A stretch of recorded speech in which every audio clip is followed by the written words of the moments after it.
Salut à tous, amis pêcheurs. Votre guide est de retour pour le pronostic du 3 décembre 2025 au Canada. Cette journée, croyez-moi, s'annonce pleine de surprises. Malgré le froid qui s'installe, avec la bonne approche, vous pourriez transformer ce jour d'hiver en une véritable épopée de pêche. Restez connectés. Je vais vous révéler où et comment faire mordre le poisson. Passons maintenant au cœur de notre sujet. Quels poissons viser et comment les débusquer en ce début décembre? Comme vous le savez, avec l'arrivée de l'hiver, nos amis les poissons adoptent des comportements différents. Le grand brochet, Esox lucius, c'est un carnassier redoutable qui supporte très bien les eaux froides. Cherchez-le en bordure de fosses profondes, près des structures submergées, comme les arbres coulés ou les herbiers encore verts, qui leur offrent à la fois abri et opportunité de chasse. Recherchez-les dans des profondeurs de 3 à 6 mètres, là où la température de l'eau est plus stable. Pour les attraper, privilégiez les gros leurres souples animés lentement, les jerkbaits de bonne taille ou des cuillères ondulantes. La clé est la lenteur. Un mouvement hésitant imitant une proie blessée est souvent irrésistible. N'hésitez pas à faire de longues pauses entre vos animations, mes amis. Ça fait toute la différence. Le doré jaune, Sander vitreus. Le doré est également un poisson qui reste actif en eau froide.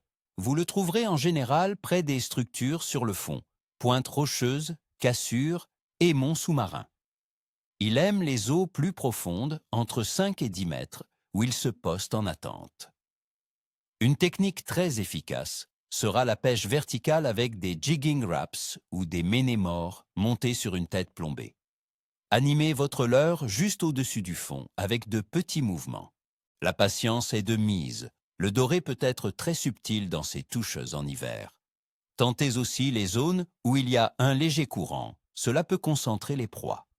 La perchaude, Perca flavescens.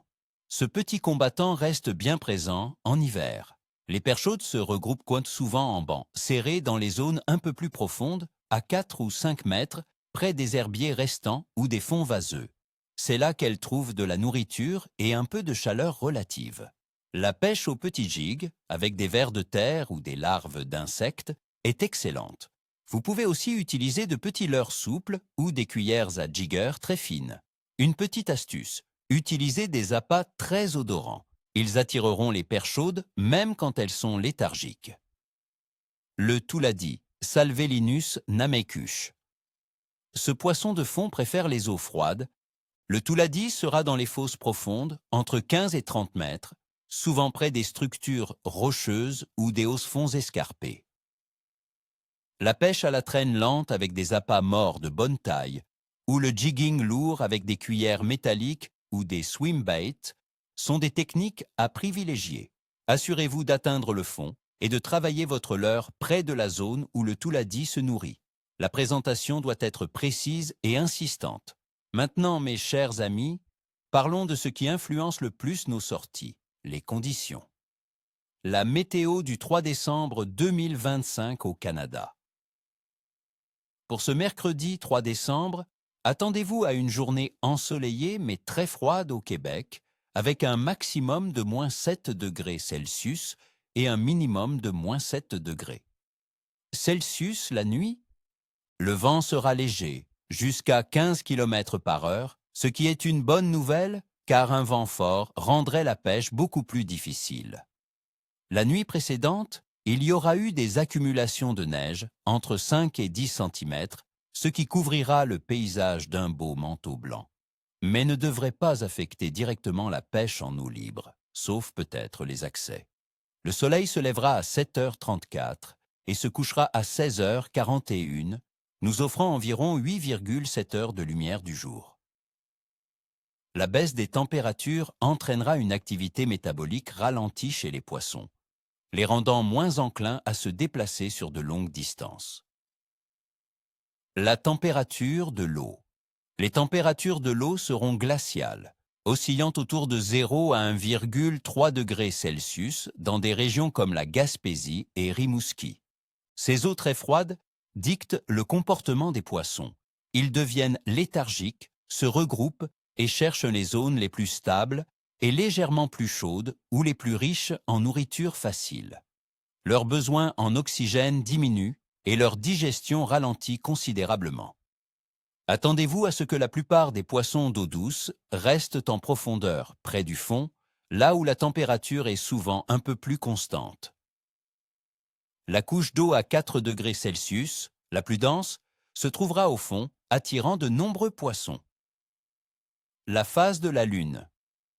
Le 3 décembre 2025, nous serons en phase de A, Lune, gibbeuse croissante, avec une illumination impressionnante de 97%. La pleine lune est prévue pour le 4 ou 5 décembre. De nombreux pêcheurs pensent qu'une lune croissante, approchant de sa pleine phase, peut stimuler l'activité des poissons, particulièrement les carnassiers, en augmentant la visibilité nocturne et en influençant les marées. Cependant, dans les conditions hivernales extrêmes du Canada, cet effet est souvent contrebalancé par le froid intense.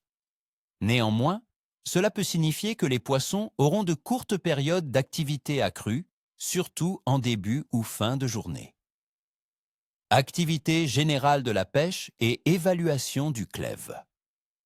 En ce début décembre au Canada, l'activité générale des poissons sera capricieuse. Le froid et la transition vers l'hiver rendent la pêche difficile, mais pas impossible. Les poissons sont moins actifs et se regroupent dans des zones spécifiques. Mon évaluation du clève pour ce jour est faible à moyen point. L'explication est simple. Les températures atmosphériques très basses, la neige récente et les eaux glaciales ralentissent considérablement le métabolisme des poissons. Le vent faible est un avantage, mais ne suffit pas à compenser le froid intense. La lune gibbeuse croissante pourrait offrir de brèves fenêtres d'activité, mais les touches seront subtiles et nécessiteront une présentation lente et précise. 7. Une journée pour les pêcheurs patients et persévérants. Voilà, mes amis, tout ce que vous devez savoir pour affronter les eaux canadiennes en ce 3 décembre 2025. Rappelez-vous, la pêche en hiver est un défi, mais aussi une immense récompense pour ceux qui savent lire la nature. Je vous souhaite à tous ni queue, ni tête, ni écaille. Et surtout, soyez prudents sur la glace si vous vous aventurez dans la pêche blanche naissante. N'oubliez pas de liker cette vidéo si elle vous a été utile, de vous abonner pour ne manquer aucun de mes pronostics et bien sûr, de partager vos propres expériences en commentaire. Quelles sont vos techniques favorites pour pêcher par temps froid? Avez-vous déjà attrapé un brochet trophée en hiver? Racontez-moi tout, j'adore vous lire. À très bientôt pour de nouvelles aventures aquatiques.